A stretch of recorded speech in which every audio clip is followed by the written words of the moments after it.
muri ko murabona ko namwe imidasa kandi batereye umunsi umwe abatereye umunsi umwe biratangaje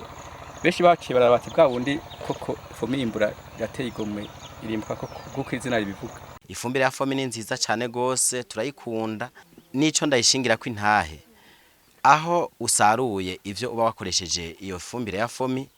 uheza ivyatsi vyimeza bikaca biza icanda ubu riraboneka ikurasuka riraboneka umubebe uraboneka mu gihe revyo bitahora biboneka bigaca rero bituma mbere na bamwe batunze ivyorogwa bito bito inkwavu imbeba z'ikizungu baheza bagaca baronka ingene bahirira ibitungwa vyabo. Akanaga kurasuka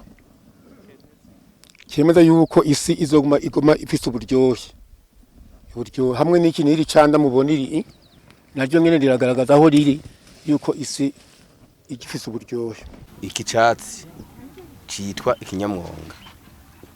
cyahora kiboneka bakiraza umwonga hamwe barima isuka imwe umwonga ubu rero caje kubwo umwavu uhari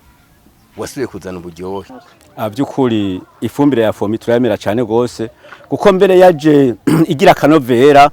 mu masi y'abanyagihugu kuko turiko turaraba ubwa mbere amase wasanga amasi y'abanyagihugu atacatsi kimerayo. Ubu rero twagiye kuronka gahengwe kanini ya cyane nkuko ubu umurimyi ategerezwa korora ubu aborora ibirima